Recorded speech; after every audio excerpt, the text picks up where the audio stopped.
नमस्कार। अच्छा होने का विज्ञान या स्वस्थ होने का विज्ञान द्वारा Wallace D Wattles, the science of getting rich आदि के लेखक। प्रस्तावना। यह खंड उस श्रृंखला का दूसरा खंड है जिसमें पहला है अमीर बनने का विज्ञान। क्योंकि वह पुस्तक केवल उन लोगों के लिए है जो पैसा चाहते हैं, इसलिए यह उन लोगों के लिए है जो स्वस्थ चाहते हैं और जो एक व्यवहारिक मार्गदर्शन और पुस्तक चाहते हैं। कोई दार्शनिक ग्रंथ नहीं, यह जीवन के सार्वभौमिक सिद्धांत के उपयोग में एक प्रशिक्षक है। और मेरा प्रयास इस तरीके को इतने स्पष्ट और सरल तरीके से समझाने का रहा है कि पाठक, भले ही उसने नए विचार या तत्मीमांसा पर कोई पिछला अध्ययन नहीं किया हो, आसानी से कर सके। उत्तम स्वास्थ्य के लिए इसका पालन करें। सभी आवश्यक चीज़ों को बरकरार रखते हुए मैंने सभी गैर जरूरी चीज़ों को सावधानीपूर्वक हटा दिया गया है। मैंने किसी तकनीकी गूढ़ या कठिन भाषा का प्रयोग नहीं किया है और हर समय एक ही बात ध्यान में रखी है। जैसा कि इसके शीर्षक से पता चलता है, यह पुस्तक अटकलों से नहीं बल्कि विज्ञान से संबंधित है। ब्रह्मांड का अद्वैतवादी सिद्धांत। यह सिद्धांत के पदार्थ, मन, चेतना और जीवन सभी एक ही पदार्थ की अभिव्यक्तियां हैं। अब अधिकांश विचारकों द्वारा स्वीकार कर लिया गया है और यदि आप इस सिद्धांत को स्वीकार करते हैं तो आप यहाँ मिलने वाले तार्किक निष्कर्षों से इनकार नहीं कर सकते।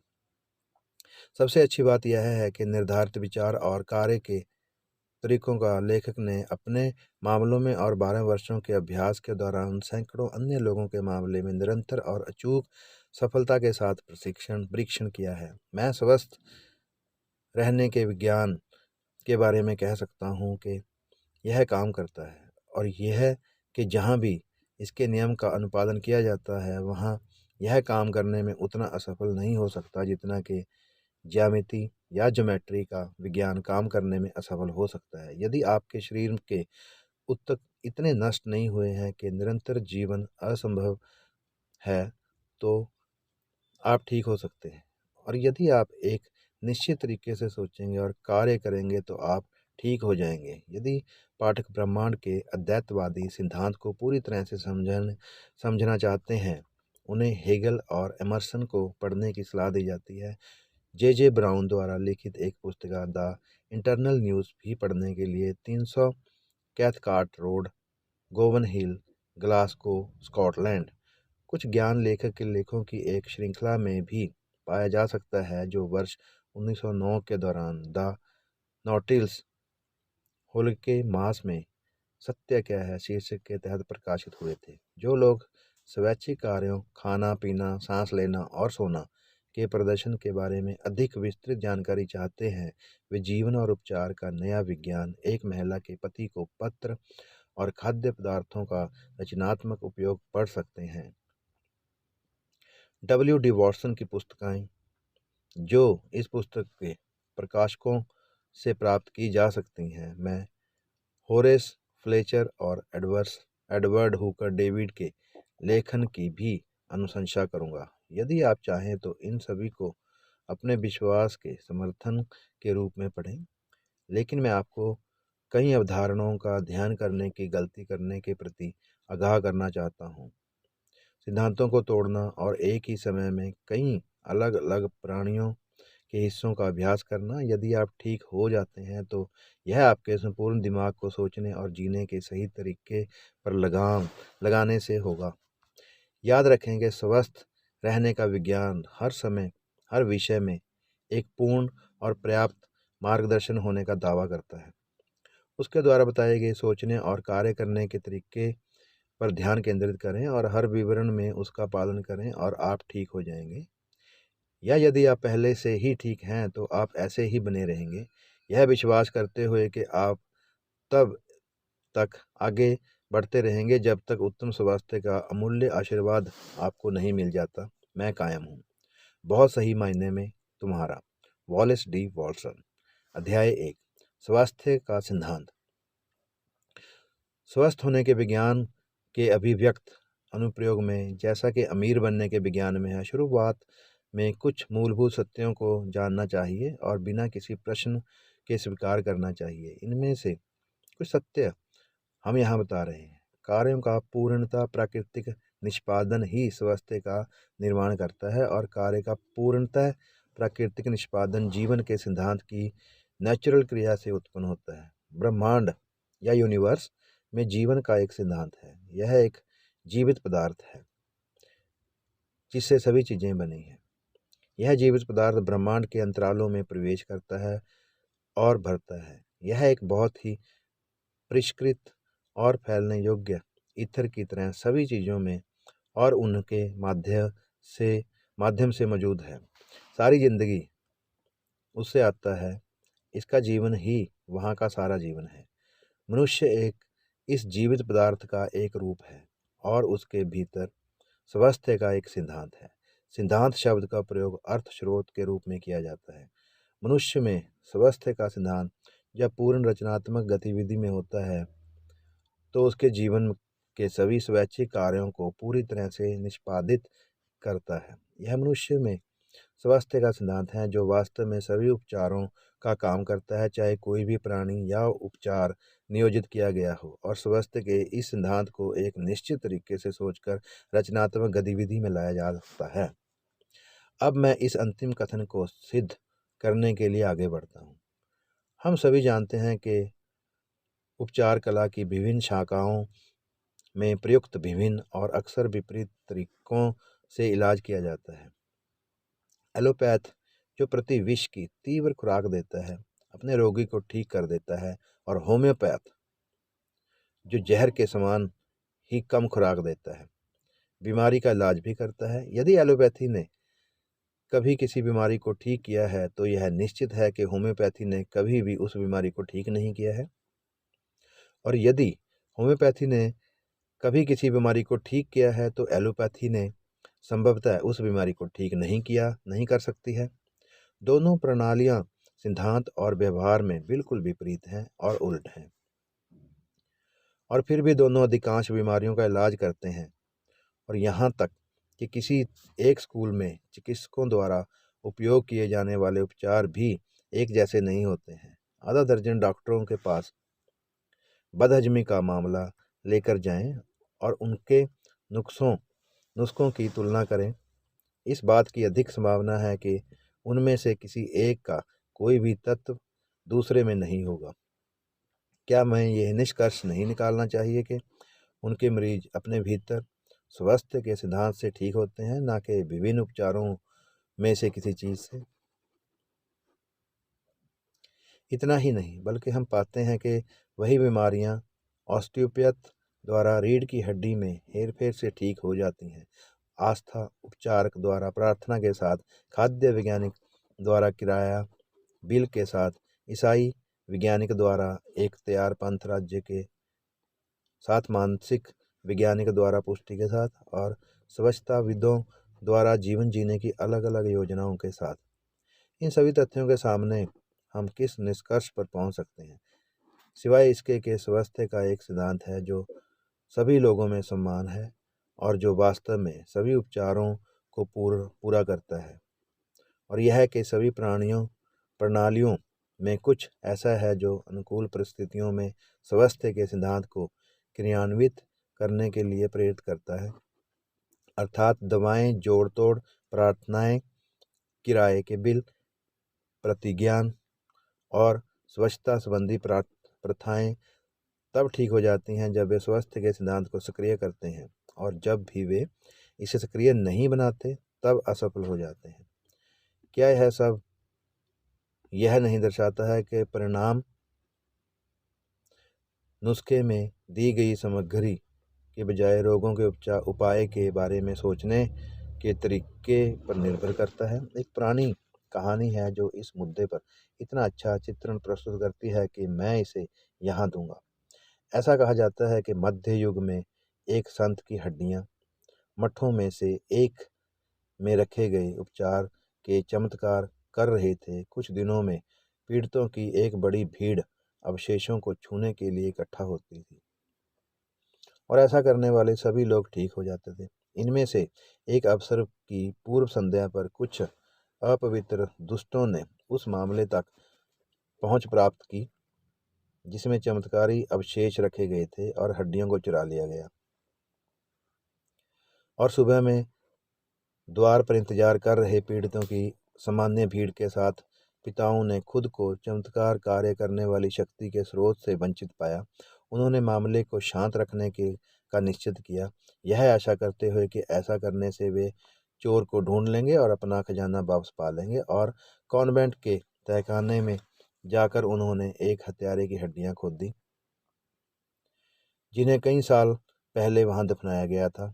इन्हें उन्होंने उस दिन संत द्वारा अपने सामान्य चमत्कार करने में विफलता के लिए कुछ प्रशंसनीय बहाना बनाने के इरादे के से मामले में रखा था। और फिर उन्होंने बीमारों और अशक्तों की प्रतिराशक भीड़ को अंदर जाने दिया।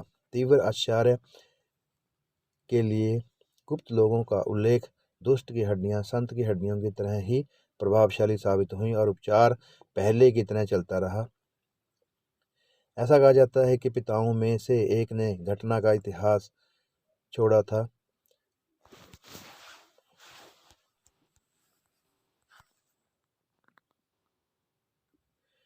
जिसमें उन्होंने कबूल किया था कि उनके फैसले में उपचार शक्ति हर समय लोगों में ही थी और कभी भी हड्डियों में नहीं थी।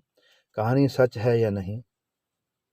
निष्कर्ष सभी प्रणालियों द्वारा किए गए सभी इलाजों पर लागू होता है। उपचार करने वाली शक्तियां समय रोगी में है और यह सक्रिय होगा या नहीं, यह उपयोग किए गए शारीरिक या मानसिक साधनों पर निर्भर नहीं करता है, बल्कि इस बात पर निर्भर करता है कि रोगी इन साधनों के बारे में कैसे सोचता है। जीवन का एक सार्वभौमिक सिद्धांत है, जैसा कि यीशु ने सिखाया था, एक महान आध्यात्मिक उपचार शक्ति और मनुष्य में स्वास्थ्य का एक सिद्धांत है जो इस उपचार शक्ति से संबंधित है।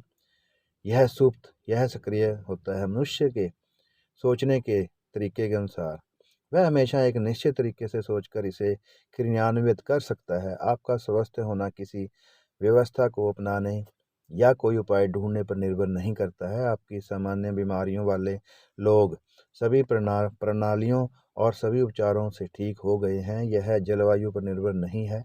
सभी मौसमों में कुछ लोग ठीक होते हैं और अन्य बीमार होते हैं। यह व्यवसाय पर निर्भर नहीं है, जब तक कि उन लोगों के मामले में ना हो जो जहरीली परिस्थितियों में काम करते हैं। लोग सभी व्यवसाय और बिजनेस में कुशल हैं। आपका ठीक होना एक निश्चित तरीके से सोचने और कार्य करने की आपकी शुरुआत पर निर्भर करता है। किसी व्यक्ति का चीज़ों के बारे में सोचने का तरीका इस बात से निर्धारित होता है कि वह उनके बारे में क्या विश्वास करता है। उसके विचार उसके विश्वास से निर्धारित होते हैं और परिणाम उसके विश्वास पर व्यक्तिगत अनुप्रयोग करने पर निर्भर करते हैं। यदि किसी व्यक्ति को किसी दवा की प्रभावशीलता पर विश्वास है और वह उस विश्वास को खुद पर लागू करने में सक्षम है, तो वह दवा निश्चित रूप से उसे ठीक कर देगी। परंतु यद्यपि उसका विश्वास महान है, वह तब तक चंगा नहीं होगा जब तक कि वह इसे समय पर लागू ना कर ले। कई बीमार लोगों को दूसरों के लिए तो विश्वास होता है, लेकिन अपने लिए नहीं। इसलिए यदि उसे आहार प्रणाली में विश्वास है और वह व्यक्तिगत रूप से उस विश्वास को लागू कर सकता है, तो यह उसे ठीक कर देगा। और यदि उसे प्रार्थनाओं और प्रतिज्ञाओं में विश्वास है और व्यक्तिगत रूप से अपने विश्वास को लागू करता है, तो प्रार्थनाएं और प्रतिज्ञाएं उसे ठीक कर देंगे। विश्वास व्यक्तिगत रूप से लागू ठीक करता है और इससे कोई फर्क नहीं पड़ता कि आस्था कितनी महान है या विचार कितना दृढ़ है। यह व्यक्तिगत अनुप्रयोग के बिना ठीक नहीं होगा। तो फिर स्वस्थ रहने के विज्ञान में विचार और क्रिया के दो क्षेत्र शामिल हैं। अच्छा होने के लिए यह पर्याप्त नहीं है कि मनुष्य केवल एक निश्चित तरीके से सोचे। उसे अपने विचार खुद पर लागू करने चाहिए और जैसा वह सोचता है उसी तरह कार्य करके उसे अपने बाहरी जीवन के में व्यक्त और बहा करना चाहिए। धन्यवाद। आपका दिन शुभ हो। अध्याय दूसरा, आस्था की नींव। इससे पहले कि मनुष्य उस निश्चित तरीके के बारे में सोचे जिससे उसकी बीमारियां ठीक हो जाएं, उसे यहाँ बताए गए कुछ सत्यों पर विश्वास करना चाहिए। सभी चीज़ें एक जीवित पदार्थ से बनी हैं जो अपनी मूल अवस्थाओं में ब्रह्मांड के अंतरालों में प्रवेश करती हैं और भरती हैं। हालांकि सभी दृश्यमान वस्तुएं इसी से बनी हैं और फिर भी यह पदार्थ अपनी पहली निराकार स्थिति में उन सभी दृश्यमान रूपों में और उनके माध्यम से है जिन्हें उसने बनाया है। इसका जीवन सबसे सब में है और इसकी वृद्धि सब में है। यह पदार्थ विचार के द्वारा सृजन करता है और इसकी वृद्धि यह है कि यह जिस विषय पर विचार करता है उसी का रूप धारण कर लेता है। इस पदार्थ द्वारा धारण किए गए रूप का विचार उसे उस रूप को धारण करने के लिए प्रेरित करता है। किसी गति के बारे में सोचा जाना उस गति को स्थापित करने का कारण बनता है। इस पदार्थ द्वारा समय को कुछ निश्चित दृष्टिकोणों या परिस्थितियों में स्थानांतरित करने से रूपों का निर्माण होता है। जब मूल पदार्थ किसी दिए गए रूप को बनाना चाहता है तो वह उन गतियों के बारे में सोचता है जो उस रूप को उत्पन्न करेंगी। जब वह एक संसार का निर्माण करना चाहता है तो वह उन गतियों के बारे में सोचता है जो शायद युगों तक फैली हुई हैं, जिसे परिणाम स्वरूप वह संसार के दृष्टिकोण और स्वरूप में आएगा। और यह प्रस्ताव बनाए गए हैं। जब वह एक ओक वृक्ष बनाना चाहता है तो वह गति के अनुक्रमों के बारे में सोचता है जो संभवतः युगों तक विस्तारित होता है, जिसके परिणाम स्वरूप एक योग वृक्ष का निर्माण होगा। और यह प्रस्ताव बनाए गए हैं। गति के विशेष अनुक्रम जिनके द्वारा विभिन्न रूपों का उत्पादन किया जाना चाहिए शुरुआत में ही स्थापित किए गए थे। वे परिवर्तनहीन हैं। निराकार पदार्थ में स्थापित कुछ गतियां हमेशा कुछ निश्चित रूप उत्पन्न करेंगी। मनुष्य का शरीर मूल पदार्थ से बना है और शेर का परिणाम है गतियां जो पहले मूल पदार्थ के विचारों के रूप में अस्तित्व में थी। वे गतियां जो मनुष्य के शरीर का निर्माण, नवीनीकरण और मरम्मत करती हैं कार्य कहलाती हैं। और यह कार्य दो वर्गों के होते हैं, स्वैच्छित और अनस्वैच्छित। अनस्वैच्छित कार्य मनुष्य के में स्वास्थ्य के सिद्धांत के नियंत्रण में होते हैं और जब तक मनुष्य एक निश्चित तरीके से सोचता है तब तक वे पूरी तरह से स्वस्थ तरीके से निष्पादित होते हैं। जीवन के स्वैच्छिक कार्य हैं खाना पीना, सांस लेना और सोना। यह पूरी तरह या आंशिक रूप से मनुष्य के चेतन मन के निर्देशन में है और यदि वह चाहे तो उन्हें पूरी तरह से स्वस्थ तरीके से निष्पादित कर सकता है। यदि वह उन्हें स्वस्थ तरीके से नहीं निभाता है तो वह लंबे समय तक ठीक नहीं रह सकता है। तो हम देखते हैं कि यदि मनुष्य एक निश्चित तरीके से सोचता है और उसी तरीके से खाता है, पीता है, सांस लेता है और सोता है तो वह ठीक हो जाएगा। मनुष्य के जीवन के अनैच्छिक कार्यों का स्वास्थ्य के सिद्धांत के सीधे नियंत्रण में है और जब तक मनुष्य पूरी तरह से स्वस्थ तरीके से सोचता है यह कार्य पूरी तरह से निष्पादित होते हैं। स्वास्थ्य के सिद्धांत की कार्यवाही काफ़ी हद तक मनुष्य के सचेत विचार से निर्देशित होती है जो उसके अवचेतन मन को प्रभावित करती है। मनुष्य के एक चिंतन केंद्र है जो विचार उत्पन्न करने में सक्षम है और चूंकि वह सब कुछ नहीं जानता इसलिए वह गलतियां करता है और गलत सोचता है। सब कुछ ना जानते हुए भी वह उन चीज़ों को सत्य मान लेता है जो सत्य नहीं है।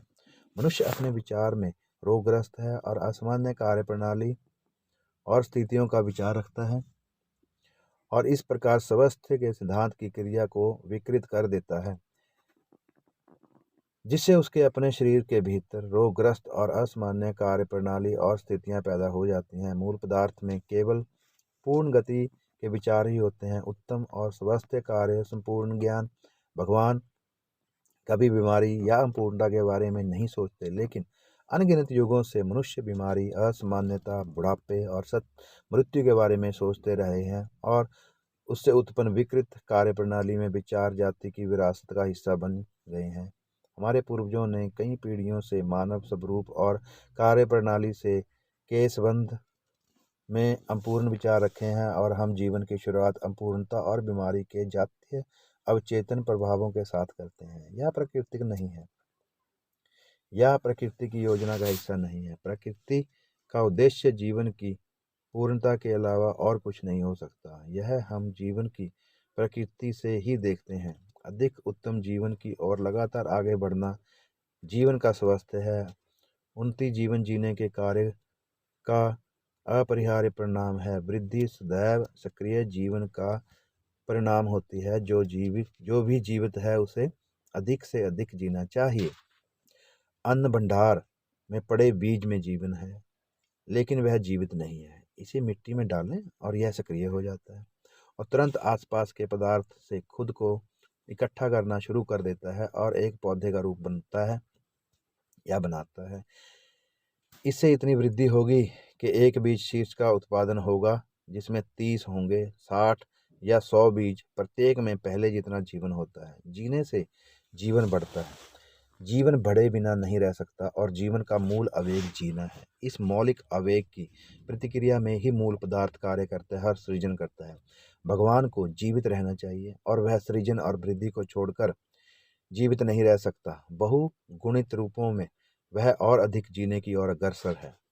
ब्रह्मांड या यूनिवर्स एक महान प्रगतिशील जीवन है और नेचर का उद्देश्य जीवन को कंप्लीट की ओर आगे बढ़ाना है और उत्तम कार्य प्रणाली की ओर। नेचर का उद्देश्य उत्तम स्वास्थ्य है। जहाँ तक मनुष्य का संबंध है, प्रकृति का उद्देश्य यह है कि वह लगातार अधिक जीवन जीने की ओर आगे बढ़े और पूर्ण जीवन की ओर आगे बढ़े, और यह कि उसे अपने वर्तमान कार्य क्षेत्र में यथासंभव पूर्ण जीवन जीना चाहिए। ऐसा होना ही चाहिए, क्योंकि जो मनुष्य में रहता है वह और अधिक जीवन की तलाश कर रहा है। एक छोटे बच्चे को एक पेंसिल और कागज दो और वह कच्ची आकृतियां बनाना शुरू कर देता है। जो उसमें रहता है वह समय को कला में अभिव्यक्त करने का प्रयास कर रहा है। उसे ब्लॉकों का एक सेट दें और वह कुछ बनाने की कोशिश करेगा। जो उसमें रहता है वह वास्तुकला में अभिव्यक्ति की तलाश में है। उसे पियानो पर बिठाएं और वह चाबियों से सामंजस्य बिठाने की कोशिश करेगा। जो उसमें रहता है वह समय को संगीत में अभिव्यक्त करने का प्रयास कर रहा है। जो मनुष्य में रहता है वह सदैव और अधिक जीने की चाह रखता है, और क्योंकि मनुष्य सबसे अधिक तब जीवित रहता है जब वह स्वस्थ होता है। नेचर का सिद्धांत उसमें केवल स्वास्थ्य की तलाश कर सकता है। मनुष्य की नेचुरल अवस्था उत्तम स्वास्थ्य की अवस्था है और उसमें और नेचर में सब कुछ स्वास्थ्य की ओर प्रवृत्त होता है। मूल पदार्थ के विचार में बीमारी का कोई स्थान नहीं हो सकता है, क्योंकि यह अपने स्वभाव को लगातार पूर्ण और सबसे उत्तम जीवन की ओर प्रेरित करता है। इसलिए स्वास्थ्य की ओर मनुष्य चूंकि एक निराकार पदार्थ में के विचार में विद्यमान उसका पूर्ण स्वास्थ्य है। रोग जो असामान्य या विकृत कवक है, अपूर्ण रूप से की गई गति या अपूर्ण जीवन की दिशा में की गई गति का थिंकिंग स्टफ के विचार में कोई स्थान नहीं है। सर्वोच्च मन कभी बीमारी के बारे में नहीं सोचता है। रोग ईश्वर द्वारा निर्मित या नियुक्त नहीं किया गया है। यह उसकी ओर से नहीं भेजा गया है। यह पूरी तरह से अलग चेतना का उत्पादन है। मनुष्य की व्यक्तिगत सोच का ईश्वर निराकार पदार्थ ना रोग को देखता है, ना रोग के बारे में सोचता है, ना रोग को जानता है, ना रोग को पहचानता है। रोग की पहचान मनुष्य के विचार से ही होती है। भगवान स्वस्थ के अलावा कुछ नहीं सोचते। उपरोक्त सभी से हम देखते हैं कि स्वस्थ उस मूल पदार्थ में एक तथ्य या सच्चाई है जिससे हम सभी बने हैं, और वह रोग अपूर्ण कार्यप्रणाली है जो अतीत और वर्तमान के मनुष्य के अपूर्ण विचारों से उत्पन्न होता है। यदि मनुष्य के अपने बारे में विचार सदैव उत्तम स्वास्थ्य के होते हैं तो मनुष्य संभवतः पूर्णतः स्वस्थ होने के अलावा और कुछ नहीं हो पाता। उत्तम स्वास्थ्य वाला मनुष्य यह विचार है मूल पदार्थ का, और अपूर्ण स्वास्थ्य में मनुष्य पूर्ण स्वास्थ्य के बारे में सोचने और जीवन के स्वैच्छिक कार्यों को स्वस्थ तरीके से करने में अपनी विफलता का परिणाम है। हम यह स्वस्थ रहने के विज्ञान के बुनियादी सत्यों को एक पाठ्यक्रम में अभिव्यक्त करेंगे। एक विचारशील पदार्थ है जिससे सभी चीज़ें बनी हैं और जो अपनी मूल स्थिति में ब्रह्मांड के अंतरालों में प्रवेश करती हैं और भरती हैं। यह सभी का जीवन है। इस पदार्थ में रूप का विचार ही रूप का कारण बनता है। किसी गति का विचार ही गति उत्पन्न करता है। मनुष्य के संबंध में इस पदार्थ के विचार हमेशा उत्तम कार्यप्रणाली और उत्तम स्वास्थ्य के होते हैं। मनुष्य एक चिंतन केंद्र है जो मौलिक चिंतन में सक्षम है, और उसके विचार का उसकी अपनी कार्यप्रणाली पर अधिकार है। अपूर्ण विचार सोचकर उसने अपूर्ण और विकृत कार्यप्रणाली उत्पन्न कर दी है और जीवन के इच्छित कार्यों को विकृत ढंग से करके रोग उत्पन्न करने में सहायता की है। यदि मनुष्य केवल उत्तम स्वास्थ्य के बारे में ही विचार करेगा तो वह अपने भीतर उत्तम स्वास्थ्य की कार्यशीलता उत्पन्न कर सकता है। जीवन की सारी शक्ति उसकी सहायता के लिए लगाई जाएगी, लेकिन यह स्वास्थ्य कार्यप्रणाली तब तक जारी नहीं रहेगी जब तक मनुष्य जीवन जीने के बाहरी या स्वैच्छिक कार्यों को स्वस्थ तरीके से नहीं करता। मनुष्य का पहला कदम यह सीखना चाहिए कि उत्तम स्वास्थ्य के बारे में कैसे सोचा जाए, और उनका दूसरा कदम यह सीखना कि कैसे खाना पीना, सांस लेना और पूरी तरह से स्वस्थ तरीके से सोना है। यदि मनुष्य में यह 2 कदम उठा ले तो निश्चय ही उसका कल्याण हो जाएगा और होकर रहेगा। धन्यवाद। आपका दिन मंगलमय हो। आइए चलते हैं अब अध्याय 3 की तरफ,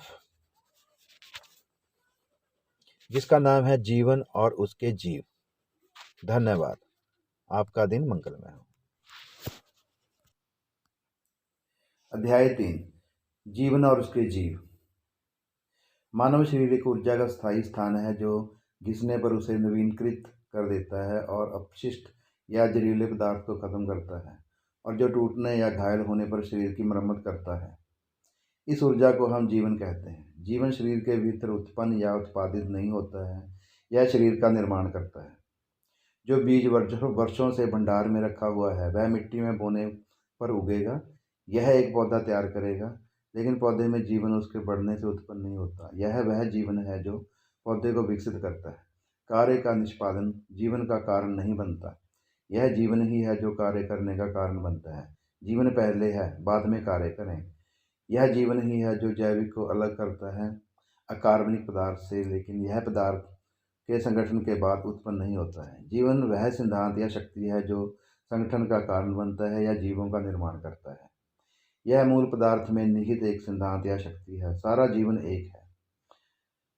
सर्वस्थ का यह जीवन सिद्धांत मनुष्य के स्वास्थ्य का सिद्धांत है, और तब भी मनुष्य एक निश्चित तरीके से सोचता है तो वह रचनात्मक रूप से सक्रिय हो जाता है। इसलिए जो कोई भी इस निश्चित तरीके से सोचता है उसका निश्चित रूप से पूर्ण स्वस्थ होगा, यदि उसकी बाहरी कार्यप्रणाली उसके विचार के अनुरूप है। लेकिन बाहरी कार्यप्रणाली को विचार के रूप में होना चाहिए। यदि मनुष्य एक बीमार आदमी की तरह खाता है, पीता है, सांस लेता है और सोता है, तो वह स्वास्थ्य के बारे में सोचकर ठीक होने की उम्मीद नहीं कर सकता है।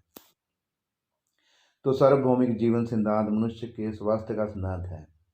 यह मूल पदार्थ से युक्त है। यह मूल पदार्थ है जिससे सभी चीज़ें बनी है। यह पदार्थ जीवित है और इसका जीवन ही जीवन का सिद्धांत है।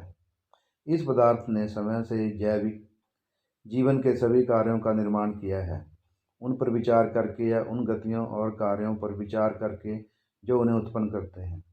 मूल पदार्थ केवल स्वास्थ्य के बारे में सोचता है क्योंकि वह सभी सत्य जानता है। ऐसा कोई सत्य नहीं है जो निराकार में, जो कि सर्वस्व है और सब में जाना ना जाए। यह ना केवल सारा सत्य जानता है बल्कि इसमें सारी शक्ति भी है। इसकी जीवन शक्ति ही मौजूद सारी ऊर्जा का स्रोत है। एक सचेत जीवन जो सभी सत्य जानता है और जिसके पास सारी शक्ति है वह गलत नहीं हो सकता या अपूर्ण ढंग से कार्य नहीं कर सकता। सब कुछ जानते हुए भी यह जानता है कि बहुत कुछ गलत हो सकता है, और इसलिए निराकार ना तो रोगग्रस्त हो सकता है और ना ही रोग के बारे में सोच सकता है। मनुष्य इस मूल पदार्थ का एक रूप है और उसकी अपनी एक अलग चेतना है, लेकिन उसकी चेतना सीमित है और इसलिए अपूर्ण है। अपने सीमित ज्ञान के कारण मनुष्य गलत सोच सकता है और गलत सोचता है, और इस प्रकार वह विकृत और अपूर्ण कार्य का कारण बनता है। उसके अपने शरीर में हलचल मनुष्य इतना भी नहीं जानता कि गलत हो जाए। रोगग्रस्त या अपूर्ण कार्यप्रणाली किसी अपूर्ण विचार के कारण तुरंत उत्पन्न नहीं हो सकती है, लेकिन यदि विचार आतन हो जाए तो ऐसा होना निश्चित है। मनुष्य द्वारा लगातार धारण किया जाने वाला कोई भी विचार उसके शरीर में तंदुरुस्ती स्थिति की स्थापना की ओर प्रवृत्त होता है। साथ ही मनुष्य यह सीखने में भी असफल रहा है कि अपने जीवन के स्वैच्छिक कार्यों को स्वस्थ तरीके से कैसे किया जाए। वह नहीं जानता है कि कब क्या और कैसे खाना चाहिए। वह सांस लेने के बारे में बहुत कम जानता है और नींद के बारे में भी कम जानता है। वह यह सभी कार्य काम गलत तरीके से और गलत परिस्थितियों में करता है, और इसका कारण यह है कि उसने जीवन के ज्ञान के एकमात्र निश्चित मार्गदर्शन का पालन करने की उपेक्षा की है। उन्होंने सहज ज्ञान के बजाय तर्क से जीने की कोशिश की है। उन्होंने जीवन को कला का विषय बना दिया है, प्रकृति का नहीं, और वह गलत हो गया है। उसका एकमात्र उपाय सही दिशा में चलना शुरू करना है, और यह वह निश्चित रूप से कर सकता है। समग्रता को सिखाना ही पुस्तक का कार्य करता है। सत्य, ताकि जो व्यक्ति इसे पढ़े उसे गलती करने के लिए बहुत कुछ पता चले। रोग के विचार ही रोग के रूप उत्पन्न करते हैं। मनुष्य को स्वास्थ्य के बारे में सोचना सीखना चाहिए, और मूल पदार्थ होने के नाते जो उसके विचारों का रूप लेता है वह स्वास्थ्य का रूप बन जाएगा और अपने सभी कामकाज में पूर्ण स्वास्थ्य प्रकट करेगा। जो लोग संत की हड्डियों को छूकर ठीक हो गए थे, वे वास्तव में एक निश्चित तरीके से सोचने से ठीक हुए थे, न कि अवशेषों से निकलने वाली किसी शक्ति से। मृत मनुष्यों की हड्डियों में कोई उपचार शक्ति नहीं होती, चाहे वे साधु की हो या पापी की। जो लोग एलोपैथ या होम्योपैथ की खुराक से ठीक हो गए थे, वे भी वास्तव में एक निश्चित तरीके से सोचने से ठीक हो गए थे। ऐसी कोई औषधि नहीं है जिसमें रोग को ठीक करने की शक्ति हो। जो लोग प्रार्थना और प्रतीक ज्ञान से ठीक हुए हैं, वे एक निश्चित तरीके से सोचने से भी ठीक हुए थे। शब्दों के तारों में कोई उपचारात्मक शक्ति नहीं है। वे सभी बीमार जो किसी भी प्रणाली से ठीक हुए हैं, उन्होंने एक निश्चित तरीके से सोचा है, और थोड़ी सी जांच से हमें पता चलेगा कि यह तरीका क्या है। मार्ग के दो अनिवार्य तत्व हैं, विश्वास और विश्वास का व्यक्तिगत अनुप्रयोग। जिन लोगों ने संत की अस्थियों को छुआ, उनमें आस्था थी, और उनका विश्वास इतना महान था कि जैसे ही उन्होंने अवशेषों को छुआ, उन्होंने बीमारी के साथ सभी मानसिक संबंधों को तोड़ दिया और मानसिक रूप से खुद को स्वस्थ के साथ एकीकृत कर लिया। मनुष्य के इस परिवर्तन के साथ एक गहन भक्ति भावना भी जुड़ी, जो उनकी आत्मा की गहराई तक पहुंच गई, और इस प्रकार स्वस्थ के सिद्धांत को शक्तिशाली कार्रवाई के लिए प्रेरित किया। विश्वास के आधार पर उन्होंने दावा किया कि वे ठीक हो गए हैं या स्वास्थ्य को अपने लिए उपयुक्त कर लिया है, और पूर्ण विश्वास के साथ उन्होंने बीमारी के संबंध में अपने बारे में सोचना बंद कर दिया और अपने बारे में केवल स्वास्थ्य के संबंध में सोचते थे। निश्चित तरीके से सोचने के लिए यह दो आवश्यक चीज़ें हैं जो आपको अच्छा बनाएंगी। पहला, विश्वास से स्वास्थ्य का दावा या उचित, और दूसरा, बीमारी के साथ सभी मानसिक संबंधों को तोड़ दें और स्वास्थ्य के साथ मानसिक संबंधों में प्रवेश करें। जो हम स्वयं को मानसिक रूप से बनाते हैं, वही हम शारीरिक रूप से बन जाते हैं, और निश्चित जिसके साथ ही हम मानसिक रूप से जुड़ जाते हैं, हम शारीरिक रूप से उसके साथ एक हो जाते हैं। यदि आपका विचार हमेशा आपको बीमारी से जोड़ता है, तो आपका विचार आपके भीतर बीमारी पैदा करने की एक निश्चित शक्ति बन जाता है, और यदि आपका विचार हमेशा आपको स्वास्थ्य से संबंधित करता है, तो आपका विचार आपको स्वस्थ रखने के लिए लगाई गई एक निश्चित शक्ति बन जाता है। जो लोग औषधियों से ठीक हो जाते हैं, उनका परिणाम भी वैसा भी प्राप्त होता है। उन्होंने जानबूझकर या अनजाने में उन साधनों या पर्याप्त विश्वास है जो उन्हें बीमारी के साथ मानसिक संबंधों को तोड़ने और स्वास्थ्य के साथ मानसिक संबंधों में प्रवेश करने के लिए प्रेरित करता है। आस्था बेहोश हो सकती है। हमारे लिए चिकित्सा जैसी चीज़ों में अवचेतन या जन्मजात विश्वास रखना संभव है, जिसमें हम किसी भी हद तक वस्तुनिष्ठ रूप से विश्वास नहीं करते हैं, और यह अवचेतन विश्वास स्वास्थ्य के सिद्धांत को रचनात्मक गतिविधि में तेजी लाने के लिए काफ़ी पर्याप्त हो सकता है।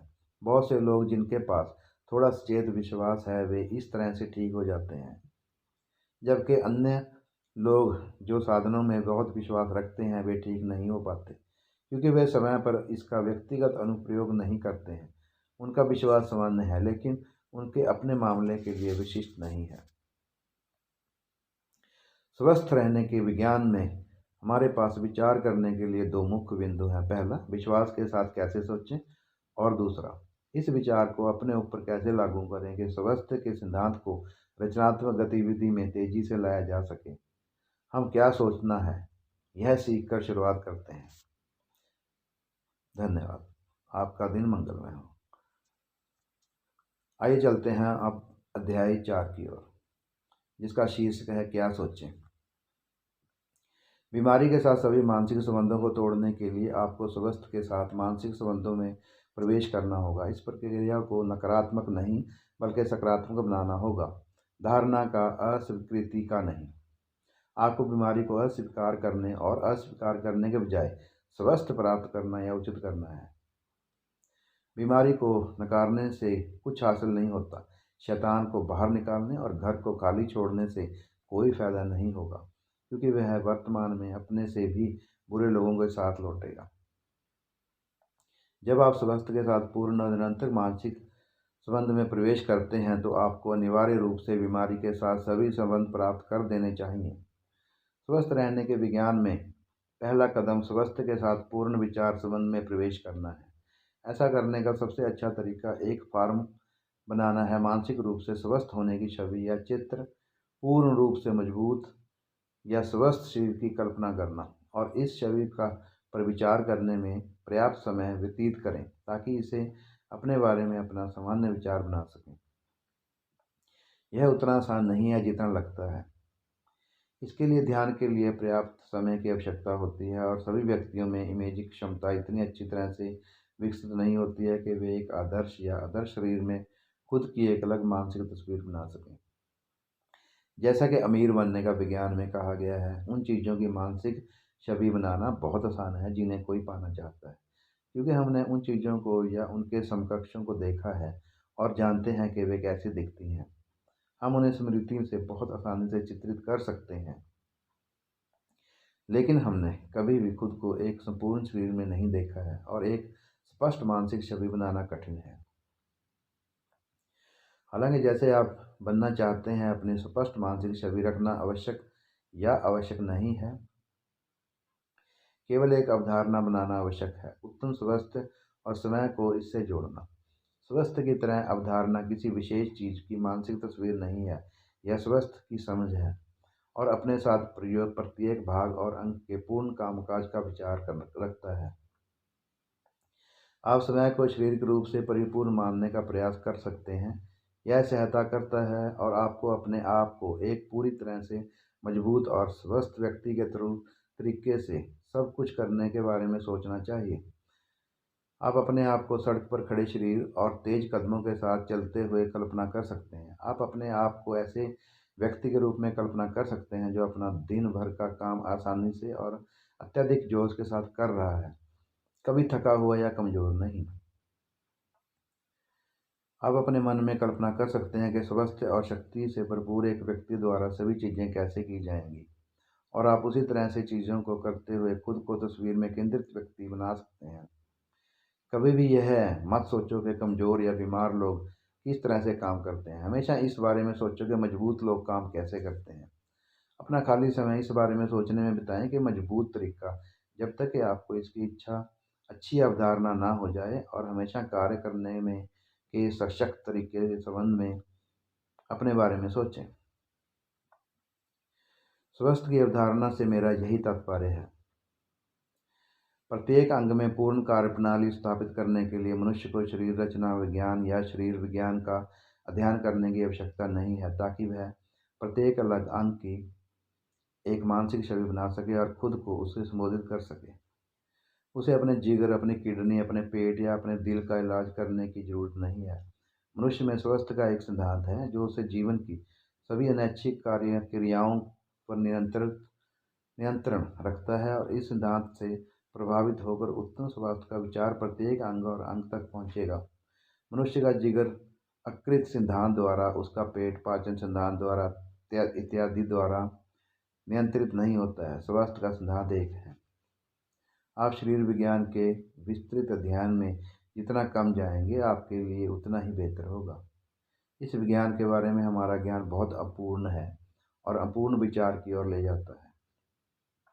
अपूर्ण विचार अपूर्ण कार्य प्रणाली का कारण बनता है, जो कि बीमारी है। मैं समझाना चाहता हूँ, हाल तक शरीर विज्ञान ने भोजन के बिना मनुष्य के सहन शक्ति की चरम सीमा के रूप में 10 दिन तय किए थे। यह माना जाता था कि केवल असाधारण मामलों में ही वह लंबे समय तक जीवित रह सकता था। तो यह धारणा सर्वत्र प्रसारित हो गई है कि जो व्यक्ति भोजन से वंचित है उसे 5 से 10 दिनों के भीतर मर जाना चाहिए, और इस अवधि के दौरान जहाज दुर्घटना या अकाल के कारण भोजन से वंचित होने पर बड़ी संख्या में लोग मर गए। लेकिन 40 दिन के उपवास करने वाले डॉक्टर टानर के प्रदर्शन और उपवास के इलाज पर डॉक्टर डेवी और अन्य लोगों के लेखन, साथ ही 40 से 60 दिनों तक उपवास करने वाले अनगिनत लोगों के प्रयोगों ने उस व्यक्ति की क्षमता को दिखाया है भोजन के बिना जीना अनुमान से कहीं अधिक है। कोई भी व्यक्ति उचित रूप से शिक्षित वजन में मामूली कमी के साथ 20 से 40 दिनों तक उपवास कर सकता है, और अक्सर ताकत के में कोई स्पष्ट हानि नहीं होती है। जो लोग 10 दिन या उससे कम समय में भूख से मरने वाले ने ऐसा इसलिए किया क्योंकि उनका मानना था कि मृत्यु अपरिहार्य थी। एक गलत शरीर विज्ञान ने उन्हें अपने बारे में गलत विचार दिया था। जब किसी मनुष्य को भोजन से वंचित कर दिया जाए तो वह 10 से 50 दिन में मर जाएगा, जैसा कि उसे सिखाया गया है, या दूसरे शब्दों में उसके इस बारे में सोचने के तरीके के अनुसार। तो आप देखिए कि एक गलत शरीर क्रिया विज्ञान बहुत ही हानिकारक परिणाम दे सकता है। स्वस्थ रहने का कोई भी विज्ञान वर्तमान शरीर क्रिया विज्ञान पर स्थापित नहीं किया जा सकता है। इसका ज्ञान पर्याप्त रूप से सटीक नहीं है। अपने सभी दावों के बावजूद शरीर की आंतरिक कार्यप्रणाली और प्रक्रियाओं के बारे में तुलनात्मक रूप से बहुत कम जानकारी है। यह ज्ञात नहीं है कि भोजन कैसे पचता है। यह ज्ञात नहीं है कि बल उत्पन्न करने में भोजन, यदि कोई हो, क्या भूमिका निभाता है। यह ठीक से ज्ञात नहीं है कि यकृत, प्लीहा और अग्न्याशय किसके लिए है, या उनके श्वास आत्मसात के रसायन विज्ञान में क्या भूमिका निभाते हैं। इन सभी और अधिकांश अन्य बिंदुओं पर हम सिद्धांत बनाते हैं, लेकिन हम ऐसा नहीं करते हैं। असल में जानना। जब मनुष्य शरीर विज्ञान का अध्ययन करना शुरू करता है तो वह सिद्धांत और विवाद के क्षेत्र में प्रवेश करता है। वह परस्पर विरोधी विचारों के बीच आता है, और वह अपने संबंध में गलत विचार बनाने के लिए बाध्य है। यह गलत विचार गलत विचारों की सोच को जन्म देते हैं, और इसके विकृत कार्यप्रणाली और बीमारी होती है। मनुष्य के लिए शरीर विज्ञान का सबसे उत्तम ज्ञान केवल यही कर सकता है कि वह केवल उत्तम स्वास्थ्य के बारे में विचार कर सके, और पूरी तरह से स्वस्थ तरीके से खा सके, पी सके, सांस ले सके और सो सके। और यह, जैसा कि हम सिखाएंगे, वह शरीर विज्ञान का अध्ययन किए बिना भी कर सकता है। यह अधिकांश भाग के लिए सभी स्वच्छता के लिए सच है। कुछ मूलभूत प्रस्ताव है जिन्हें हम जानना चाहेंगे,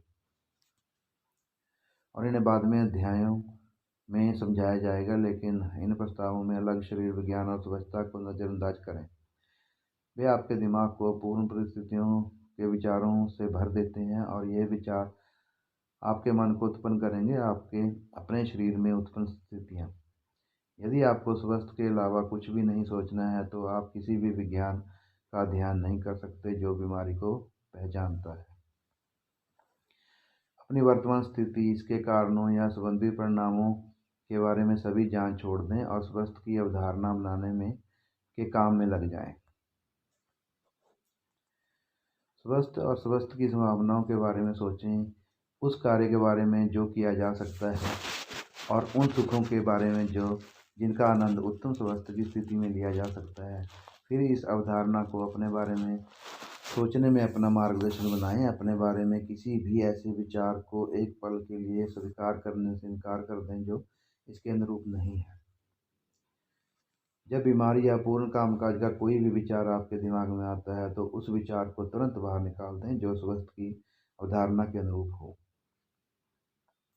हर समय अपने आप को गर्भधारण को साकार करने वाला समझें, एक मजबूत और पूरी तरह से स्वस्थ व्यक्ति होने के नाते, और इसके विपरीत विचार मन में ना रखें।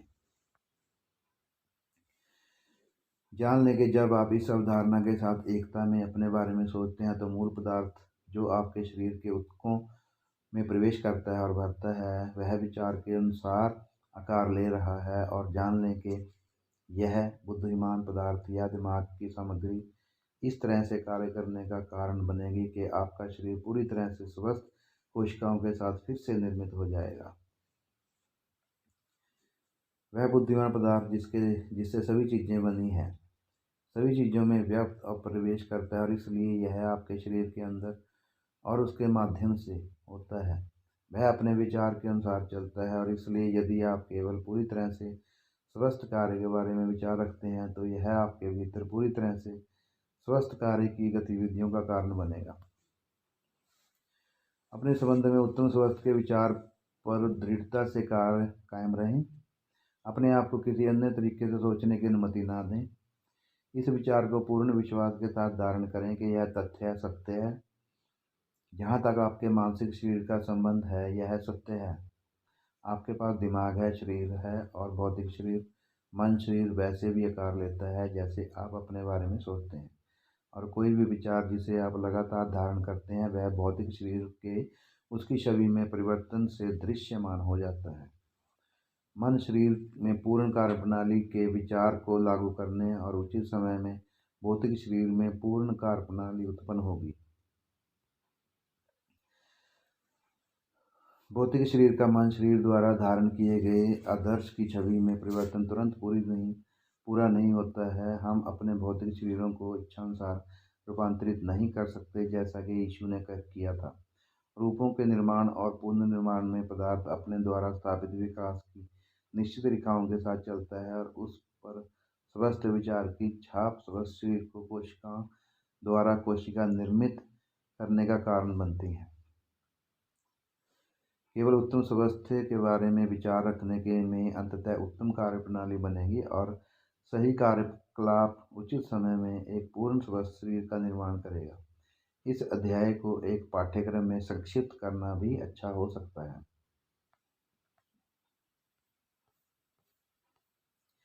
आपका भौतिक शरीर एक बुद्धिमान पदार्थ से व्याप्त है और सुसज्जित है, जो मन सम्मान का एक शरीर बनाता है। एक मन सामान आपके भौतिक शरीर की कार्यप्रणाली को नियंत्रित करता है। रोग या पूर्ण कार्यप्रणाली का विचार मस्तिष्क पर प्रभाव डालते हुए भौतिक शरीर में बीमारी या पूर्ण कार्यप्रणाली का कारण बनता है। यदि आप रोगग्रस्त हैं तो इसका कारण यह है कि गलत विचारों ने इस मन मस्तिष्क पर प्रभाव डाला है। यह तो आपके अपने विचार होंगे, या आपके माता पिता के। हम जीवन की शुरुआत कई अवचेतन छापों के साथ करते हैं, सही और गलत दोनों। लेकिन सभी मन की स्वाभाविक प्रवृत्ति स्वस्थ की ओर होती है, और यदि स्वस्थ के अलावा कोई भी विचार चेतन मन में नहीं रखा जाता है तो सभी आंतरिक कामकाज पूरी तरह से स्वस्थ तरीके से होने लगेंगे। आपके भीतर प्रकृति की शक्ति सभी वंशानुगत संस्कारों पर काबू पाने के लिए पर्याप्त है, और यदि आप अपने विचारों को नियंत्रित करना सीख लेंगे ताकि आप केवल स्वस्थ के बारे में सोचेंगे, और यदि आप जीवन के स्वैच्छिक कार्यों को पूरी तरह से स्वस्थ तरीके से करेंगे, आप निश्चित रूप से ठीक हो सकते हैं। धन्यवाद। आपका दिन शुभ हो। आइए चलते हैं अब अध्याय 5 की ओर, जिसका शीर्षक है आस्था।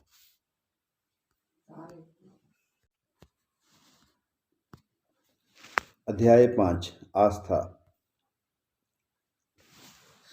स्वस्थ का सिद्धांत आस्था के संचालित होता है, और कुछ भी इसे क्रियान्वित नहीं कर सकता है, और केवल विश्वास ही आपको अपने आप को स्वस्थ से जोड़ने और अपने विचारों में बीमारी से अपना संबंध तोड़ने में सक्षम बनाता है।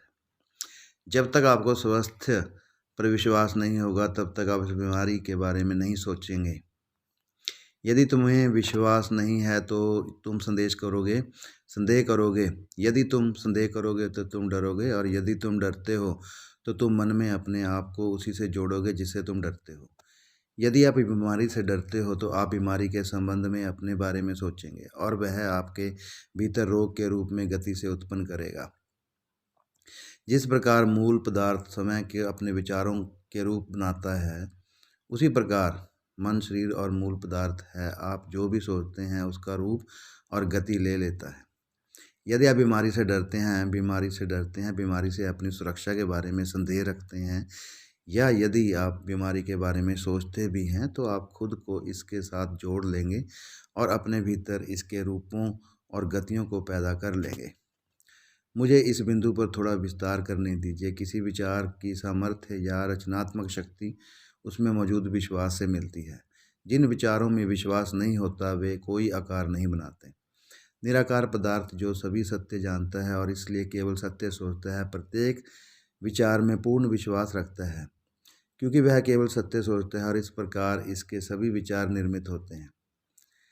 लेकिन यदि आप निराकार पदार्थ में किसी ऐसे विचार की कल्पना करेंगे जिसमें कोई विश्वास नहीं था, तो आप देखेंगे कि ऐसा विचार पदार्थ को गति या आकार देने का कारण नहीं बन सकता है। इस बात का ध्यान रखेंगे केवल वही विचार करें जो आस्था में उत्पन्न होते हैं। रचनात्मक ऊर्जा है केवल वे ही विचार जिनके साथ विश्वास है कार्य को बदलने में सक्षम है या स्वस्थ के सिद्धांत को गतिविधि में तेजी लाने में सक्षम है। यदि आपको स्वस्थ पर विश्वास नहीं है तो आपको निश्चित रूप से बीमारी पर विश्वास होगा। यदि आपको स्वास्थ्य पर विश्वास नहीं है तो स्वास्थ्य के बारे में सोचने से आपको कोई लाभ नहीं होगा, क्योंकि आपके विचारों में कोई शक्ति नहीं होगी और इससे आपकी स्थितियों में बेहतरी के लिए कोई बदलाव नहीं आएगा। यदि आपको स्वास्थ्य पर विश्वास नहीं है तो मैं दोहराता हूँ, आपको बीमारी पर विश्वास होगा। और यदि ऐसी परिस्थितियों में आप दिन में 10 घंटे स्वास्थ्य के बारे में सोचते हैं और बीमारी के बारे में केवल कुछ मिनटों के लिए सोचते हैं, तो बीमारी का विचार आपकी स्थिति को नियंत्रित करेगा, क्योंकि इसमें विश्वास की शक्ति होगी, जबकि स्वास्थ्य विचार नहीं होगा। आपका मन शरीर रोग के रूप और गति को ग्रहण करेगा और उन्हें बनाए रखेगा, क्योंकि आपके स्वस्थ विचार में रूप या गति को बदलने के लिए पर्याप्त गतिशील होना नहीं होगा। स्वस्थ रहने के लिए विज्ञान का अभ्यास करने के लिए आपको स्वास्थ्य पर पूरा भरोसा होना चाहिए। आस्था विश्वास से शुरू होती है और अब हम इस प्रश्न पर आते हैं, स्वास्थ्य में विश्वास रखने के लिए आपको किस पर विश्वास करना चाहिए। आपको विश्वास करना चाहिए कि आपके और आपके पर्यावरण दोनों में रोग शक्ति से अधिक स्वस्थ शक्ति है, और यदि आप तथ्यों पर विचार करें तो आप इस पर विश्वास किए बिना नहीं रह सकते। ये हैं तथ्य। एक विचारशील पदार्थ है जिससे सभी चीज़ें बनी हैं और जो मूल स्थिति में ब्रह्मांड के अंतरालों में प्रवेश करती है और बढ़ती है। इस पदार्थ के रूप का विचार रूप का निर्माण करता है। किसी गति का विचार ही गति को स्थापित करता है। मनुष्य के संबंध में मूल पदार्थ के विचार हमेशा उत्तम स्वास्थ्य और उत्तम कार्य प्रणाली वाले होते हैं। यह पदार्थ मनुष्य के भीतर और बाहर हमेशा स्वास्थ्य की दिशा में अपनी शक्ति का प्रयोग करता है।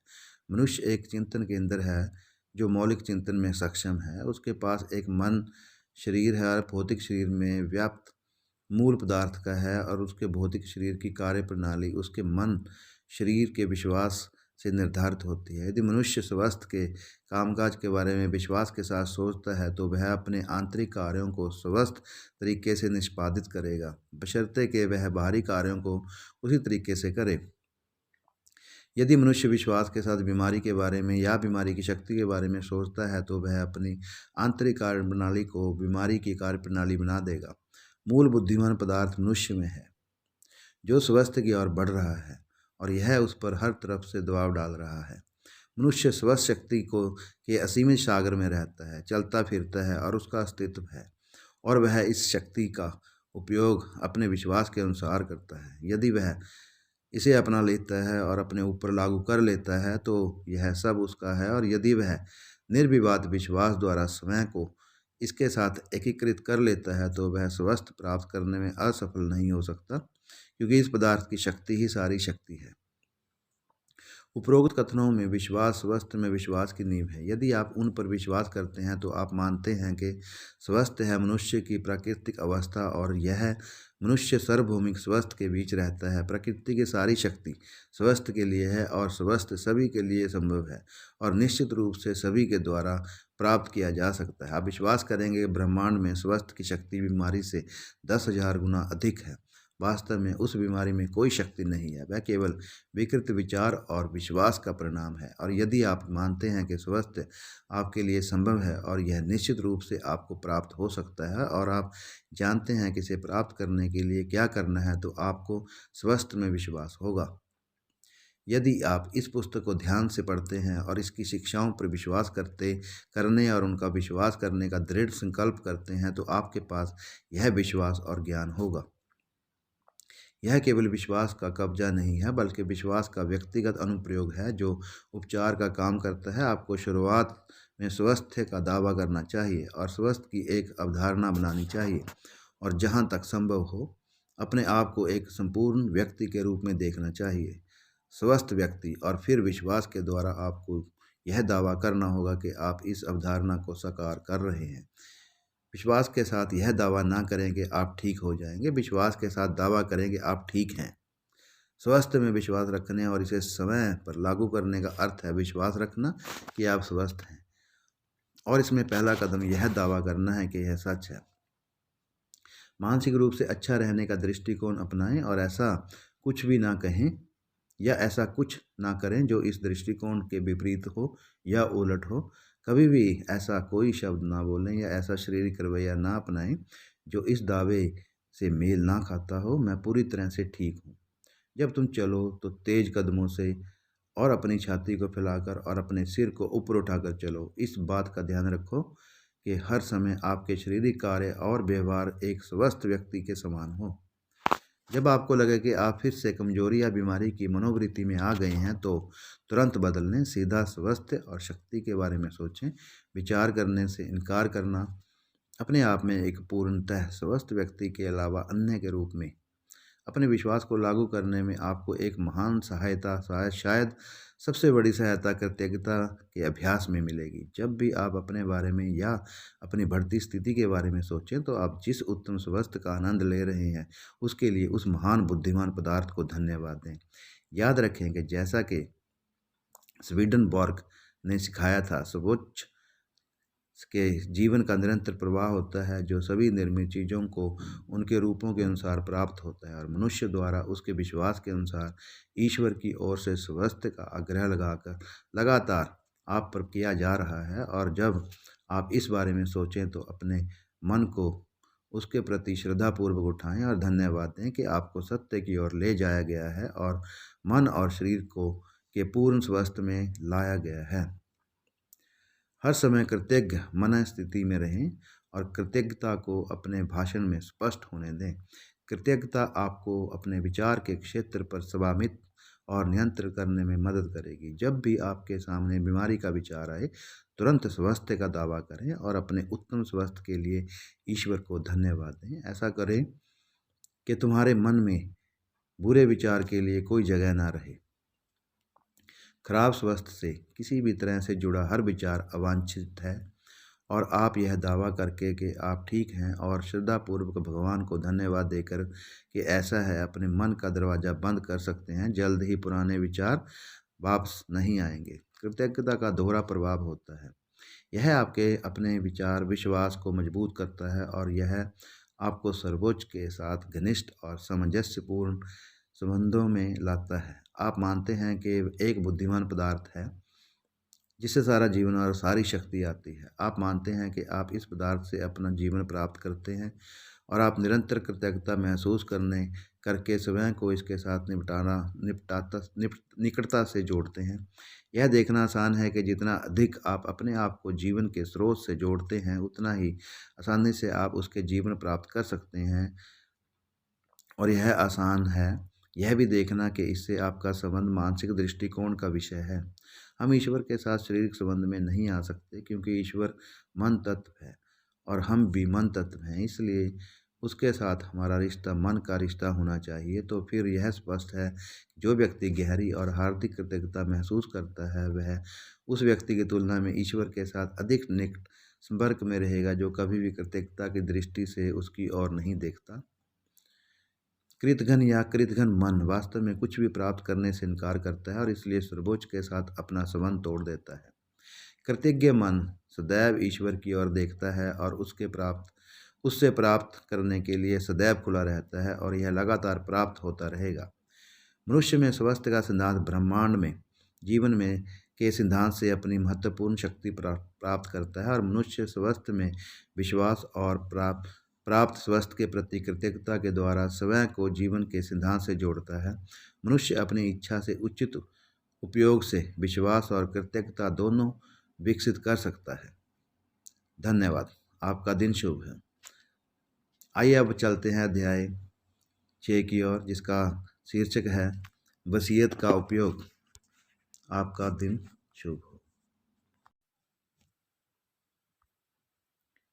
अध्याय 6, वसीयत का उपयोग। स्वस्थ रहने के विज्ञान के अभ्यास में इच्छा शक्ति का उपयोग अपने आप को उस समय जाने के लिए मजबूर करने के लिए नहीं किया जाता है जब आप वास्तव में जाने के सक्षम नहीं होते हैं, या उन चीज़ों को करने के लिए जब आप उन्हें करने के लिए शारीरिक रूप से पर्याप्त रूप से मजबूत नहीं होते हैं। आप अपनी इच्छा को अपने भौतिक शरीर पर निर्देशित नहीं करते हैं या इच्छा शक्ति द्वारा आंतरिक कार्यों के उचित प्रदर्शन के लिए बाध्य करने का प्रयास नहीं करते हैं। आप इच्छा को मन पर निर्देशित करते हैं और इसका उपयोग यह निर्धारित करने में करते हैं कि आप क्या विश्वास करेंगे, आप क्या सोचेंगे और आप किस पर अपना ध्यान रखेंगे।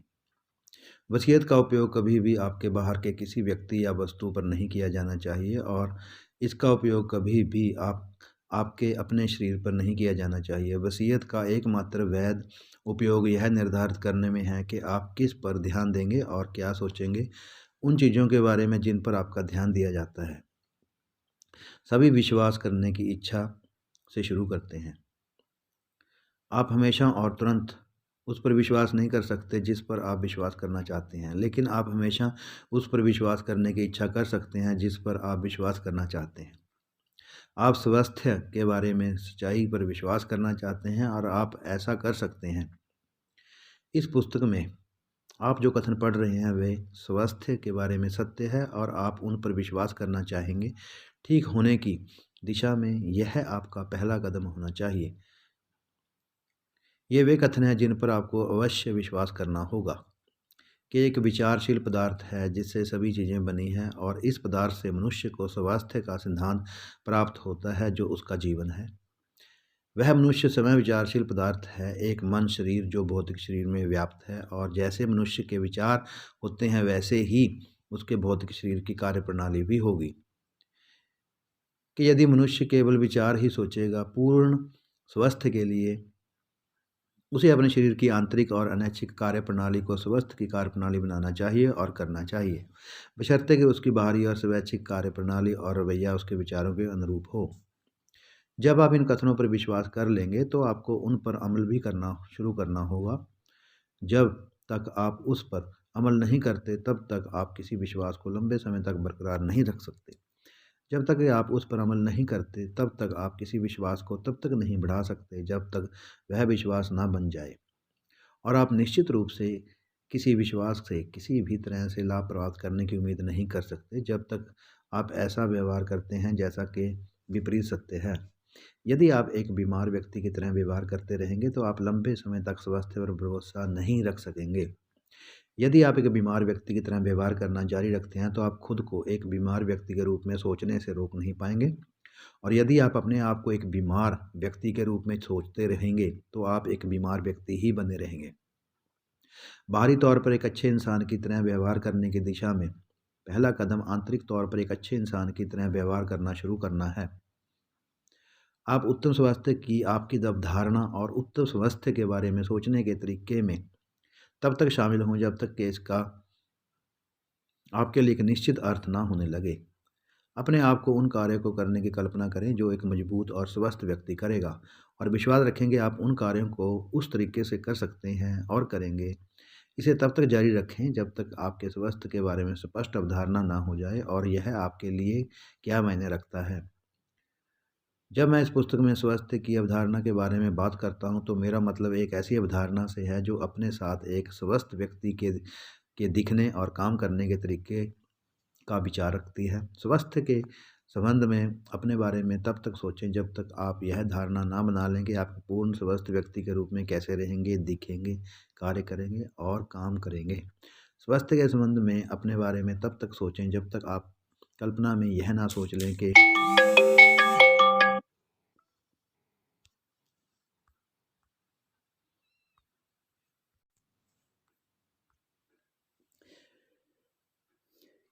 कि आप हमेशा अच्छे इंसान की तरह सब कुछ कर रहे हैं जब तक स्वास्थ्य के बारे में विचार यह नहीं बताता कि आपके लिए स्वास्थ्य का क्या मतलब है।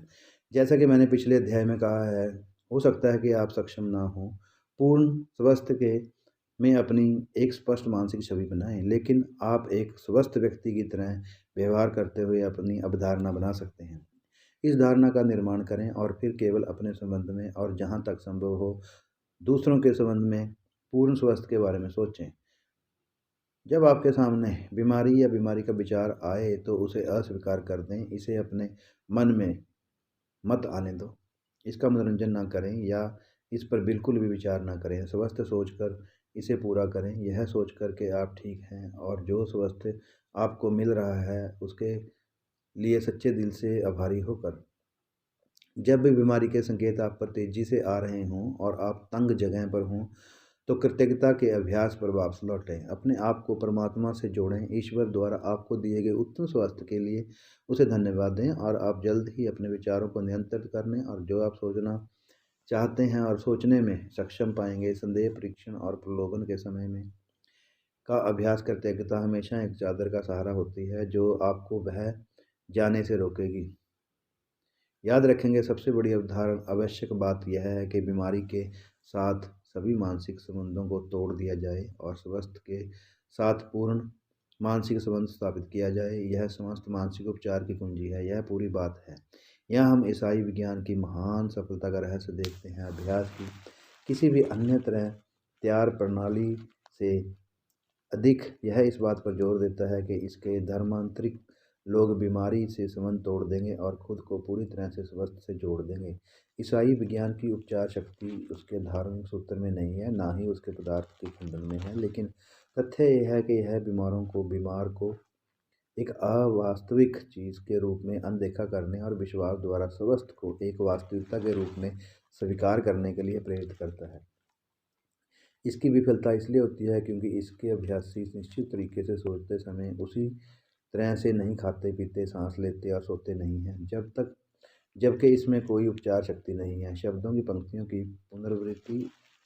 फिर भी यह बहुत सुविधाजनक बात है कि केंद्रीय विचारों को इस प्रकार तैयार किया जाए कि आप उन्हें आसानी से दोहरा सकें, ताकि जब भी आप किसी ऐसी अवधारणा से घिरे हों जो आपको प्रतिकूल सुझाव देता है तो आप उन्हें पुष्टि के रूप में उपयोग कर सकें। जब आपके पास आसपास के लोग बीमार और मृत्यु के बारे में बात करने लगें तो अपने कान बंद कर लें और मानसिक रूप से निम्नलिखित बातें कहें। एक ही पदार्थ है और वह पदार्थ मैं ही हूँ। वह पदार्थ शाश्वत है और वह जीवन है। मैं वह पदार्थ हूँ और मैं शाश्वत जीवन हूँ। वह पदार्थ कोई रोग नहीं जानता। मैं ही वह पदार्थ हूँ और मैं ही स्वास्थ्य हूँ। केवल उन्हीं विचारों को चुनने में अपनी इच्छा शक्ति का प्रयोग करें जो स्वास्थ्य के विचार हैं और अपने वातावरण को व्यवस्थित करें ताकि वह स्वास्थ्य के विचारों का सुझाव दे। अपने पास ऐसी किताबें, तस्वीरें या अन्य चीज़ें ना रखें जो मृत्यु, बीमारी, विकृति, कमजोरी का संकेत देती हों या उम्र। केवल वे ही हैं जो स्वास्थ्य, शक्ति, आनंद, जीवन शक्ति और यौवन के विचार व्यक्त करते हैं। जब आपका सामना किसी किताब या ऐसी चीज़ से हो जो बीमारी का संकेत देती है तो उस पर ध्यान ना दें। स्वास्थ्य के बारे में अपनी अवधारणा और अपनी कृतज्ञता के बारे में सोचें और ऊपर बताए अनुसार पुष्टि करें। अपना ध्यान स्वास्थ्य संबंधी विचारों पर केंद्रित करने के लिए अपनी इच्छा शक्ति का उपयोग करें। भविष्य के अध्याय में मैं इस बिंदु पर फिर से बात करूंगा।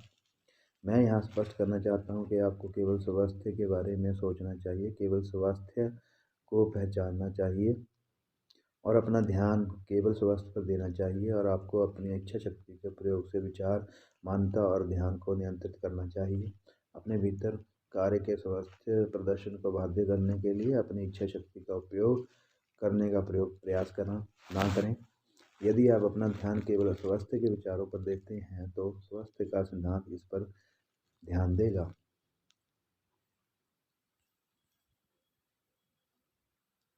निराकार पर अपनी इच्छा थोपकर उसे आपको अधिक जीवन या शक्ति देने के लिए बाध्य करने का प्रयास ना करें। यह पहले से ही वहाँ मौजूद सारी शक्ति आपकी सेवा में लगा रहा है। आपको प्रतिकूल परिस्थितियों पर विजय पाने या अमित्र शक्तियों को वश में करने के लिए अपनी इच्छा शक्ति का उपयोग करने की आवश्यकता नहीं है। कोई अमित्र शक्तियाँ नहीं है, केवल एक ही शक्ति है और वह शक्ति आपके अनुकूल है। यह एक ऐसी शक्ति है जो स्वास्थ्य बनाती है। ब्रह्मांड में हर चीज़ चाहती है कि आप ठीक रहें। आपके पास बीमारी के बारे में एक निश्चित तरीके से सोचने की अपनी आदत के अलावा काबू पाने के लिए कुछ भी नहीं है, और आप ऐसा केवल स्वास्थ्य के बारे में एक और निश्चित तरीके से सोचने की आदत बनाकर ही कर सकते हैं। निरंतर एक निश्चित तरीके से सोचने और एक निश्चित तरीके से बाहरी कार्यों को करने से मनुष्य अपने शरीर के सभी आंतरिक कार्यों को पूरी तरह से स्वस्थ तरीके से निष्पादित कर सकता है। वह अपने ध्यान को नियंत्रित करके इस निश्चित तरीके से सोच सकता है, और वह अपनी इच्छा के उपयोग से अपने ध्यान को नियंत्रित कर सकता है। वह तय कर सकता है कि वह किन चीज़ों के बारे में सोचेगा। धन्यवाद। आपका दिन मंगल हो। आइए चलते हैं अब अध्याय 7 की ओर, जिसका शीर्षक है भगवान के स्वास्थ्य। भगवान से स्वास्थ्य। मैं यहाँ यह समझाने के लिए एक अध्याय दूंगा कि मनुष्य सर्वोच्च से स्वास्थ्य कैसे प्राप्त कर सकता है। सर्वोच्च से मेरा तात्पर्य उस विचारशील पदार्थ से है जिससे सभी चीज़ें बनी हैं, और जो सभी में और सभी के माध्यम से है, अधिक पूर्ण अभिव्यक्ति और पूर्ण जीवन की तलाश में है। यह बुद्धिमान पदार्थ पूरी तरह से तरल अवस्था में सभी चीज़ों में प्रवेश करता है और सभी दिमागों के संपूर्ण में रहता है। यह सभी ऊर्जा और शक्ति का स्रोत है और जीवन के प्रवाह का गठन करता है, जिसे स्वीडनबर्ग ने सभी चीज़ों को जीवन करते हुए देखा। यह एक निश्चित लक्ष्य और एक उद्देश्य की पूर्ति के लिए काम कर रहा है, और वह उद्देश्य मन की पूर्ण अभिव्यक्ति की और जीवन की प्रगति है। जब मनुष्य स्वयं को इस बुद्धिमत्ता के साथ सामंजस्य स्थापित कर लेगा, यह उसे स्वस्थ और बुद्धि दे सकता है और देगा। जब मनुष्य अधिक प्रचुरता से जीने के उद्देश्य पर दृढ़ता से कायम रहता है, तो वह इस सर्वोच्च बुद्धिमत्ता के साथ सामंजस्य स्थापित कर लेता है। सर्वोच्च बुद्धिमत्ता का उद्देश्य सभी के लिए सबसे प्रचुर जीवन है। आपके लिए सर्वोच्च बुद्धिमत्ता का उद्देश्य यह है कि आप अधिक प्रचुरता से जिएं। यदि फिर आपका अपना उद्देश्य अधिक प्रचुरता से जीना है, तो आप सर्वोच्च के साथ एकीकृत हैं। आप इसके साथ काम कर रहे हैं और इससे आपके साथ काम करना चाहिए, लेकिन चूंकि सर्वोच्च बुद्धिमत्ता सभी में है, यदि आप इसके साथ सामंजस्य स्थापित करते हैं, तो आपको सभी के साथ सामंजस्य स्थापित करना होगा और आपको अपने साथ साथ सभी के लिए अधिक प्रचुर जीवन की इच्छा करनी चाहिए।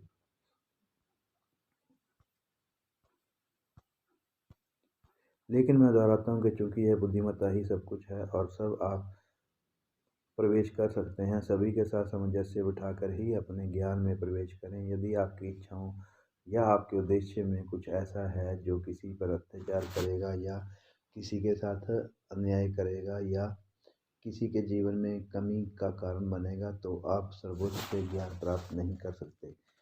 इसके अलावा अपने लिए आपका उद्देश्य सर्वोच्च होना चाहिए। मनुष्य 3 सामान्य तरीकों से जी सकता है: अपने शरीर की संतुष्टि के लिए, अपनी बुद्धि की संतुष्टि के लिए, या अपनी आत्मा की संतुष्टि के लिए। पहला, भोजन, पेय और उन अन्य चीज़ों की इच्छाओं को संतुष्ट करके आप पूरा किया जाता है जो सुख शारीरिक संवेदनाएं देते हैं। दूसरा, इन चीज़ों को करने से पूरा होता है जो सुख मानसिक संवेदनाएं पैदा करती हैं, जैसे ज्ञान की इच्छा को संतुष्ट करना या अच्छे कपड़े, प्रसिद्धि, शक्ति आदि की इच्छा को संतुष्ट करना। तीसरा, निस्वार्थ प्रेम और परोपकारिता की प्रवृत्ति को रास्ता देकर पूरा करना। मनुष्य सबसे अधिक बुद्धिमानी और पूर्णता से तब जीवन जीता है जब वह इन सभी पंक्तियों के साथ सबसे अधिक परिपूर्णता से कार्य करता है। इनमें से किसी में भी कोई अति नहीं होती। जो मनुष्य केवल शरीर के लिए अहंकार पूर्वक जीता है, वह मूर्ख है और ईश्वर के साथ सामंजस्य नहीं रखता। वह मनुष्य जो केवल बुद्धि के ठंडे आनंद के लिए जीता है, यद्यपि वह पूर्णतः नैतिक है, मूर्ख है और ईश्वर के साथ सामंजस्य से बाहर है। और जो व्यक्ति पूरी तरह से परोपकारिता के अभ्यास के लिए जीता है और जो खुद को दूसरों के लिए फेंक देता है, वह उतना ही मूर्ख है और भगवान के साथ सद्भाव से उतना ही दूर है जितना वे लोग जो अन्य तरीकों से अति करते हैं। लेकिन ज्ञान ही वह सब कुछ नहीं है जो आप सर्वोच्च बुद्धिमत्ता से प्राप्त कर सकते हैं। आपको शारीरिक ऊर्जा, जीवन शक्ति प्राप्त हो सकती है। निराकार पदार्थ की ऊर्जा सीमित है और हर चीज में व्याप्त है। आप पहले से ही स्वचालित और सहज तरीके से उस ऊर्जा को प्राप्त कर रहे हैं या अपने लिए उपयोग कर रहे हैं, लेकिन यदि आप इसे समझदारी से निर्धारित करते हैं तो आप इसे कहीं अधिक हद तक कर सकते हैं। किसी व्यक्ति की ताकत का माप वह नहीं है जो ईश्वर उसे देना चाहता है, बल्कि वह है जिसे वह समय अपने लिए उपयुक्त बनाने की इच्छा और बुद्धि रखता है।